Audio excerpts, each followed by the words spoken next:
Lewis Hamilton's Met Gala moment was a masterclass in meaning, a tapestry of heritage, tailoring, and radical pride. In a fashion landscape often dominated by spectacle, where outfits are praised for shock value or fleeting virality, Lewis Hamilton's 2025 Met Gala appearance was a rare and refreshing reminder of what fashion can become when it carries weight, thought, and soul. Less than 24 hours after trading in his racing suit for a podium finish at the Miami Grand Prix, Hamilton walked the red carpet at the Metropolitan Museum of Art in New York City, not just as a guest, but as a co-chair of the year's most celebrated fashion event. But Hamilton didn't come to simply show up. He came prepared, studied, and rooted in intention. This year's Met Gala theme, Sleeping Beauty's Reawakening Fashion, included a dress code entitled Superfine Tailoring Black Style.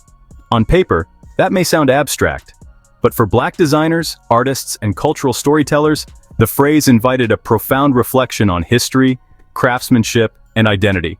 It wasn't about throwing on something that looked Black, it was about interrogating the roots of style that have long been dismissed, appropriated, or overlooked. Enter Lewis Hamilton, whose long-standing passion for cultural justice, Black excellence, and progressive design made him the perfect ambassador for the night. "We wanted to be meticulous," he said in a Vogue interview, "not just for the sake of detail, but because every stitch had to speak, every layer needed a reason." To bring that level of integrity to life, Hamilton reunited with his trusted stylist Eric McNeal and worked hand-in-hand with designer Grace Wales Bonner, known for her poetic blend of tailoring, diasporic storytelling, and West African heritage. The process took 5 months, with 3 months spent on research alone, diving into archives, mood boards, and historical texts.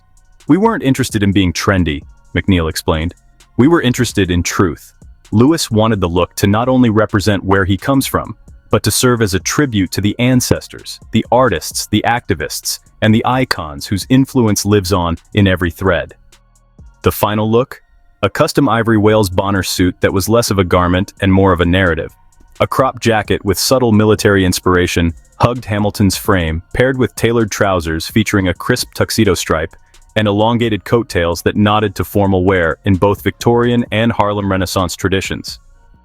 McNeal and Hamilton both cited the Harlem Renaissance as a cornerstone influence. The look channels icons like Cab Calloway, whose zoot suits and swing-time flair represented liberation, self-invention, and audacious dignity during one of the most creatively explosive moments in Black history.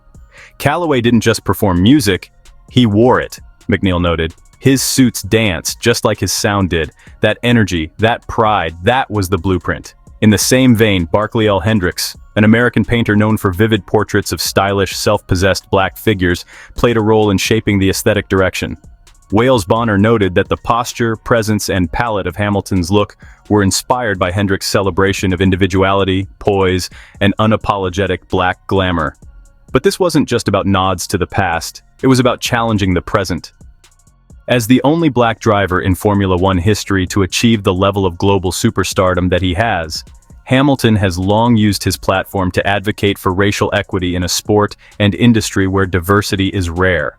From launching the Hamilton Commission to mentoring emerging designers of color, his Met Gala appearance was just another piece of a bigger puzzle. This wasn't just a fashion statement, Hamilton said, it was a cultural responsibility. "It's not just about me, it's about the young boy watching who's never seen his story on that red carpet." In a world where celebrity can easily become superficial, Hamilton continues to be a reminder that influence, when wielded with care, can become a form of activism. "I didn't want this to be performative," he added. "I wanted it to be a portal to history, to heritage, to pride." As flashbulbs popped and headlines rolled out across fashion outlets the morning after, Hamilton's look stood apart not for its grandeur alone, but for its gravity. Where others delivered fleeting glamour, he offered substance. Where others sought attention, he offered intention. It was more than a red carpet look. It was a living archive, a visual love letter to Blackness tailored, textured, and unapologetically rooted in the idea that style, at its best, is never silent.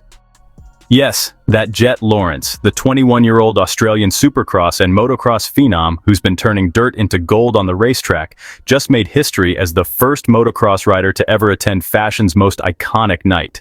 And no one saw it coming. While motorsport fans expected F1's Lewis Hamilton to be the lone racer repping the paddock, and indeed, Hamilton returned as a co-chair of the event. Jett's appearance was a left-field cultural moment that redefined what it means to be a motorsports icon in 2025. "It's honestly an honor," Lawrence said in a statement before walking the carpet. "It shows that moto is expanding into new spaces, and I get to help lead that. I'm proud to rep the sport and show the world we've got style too."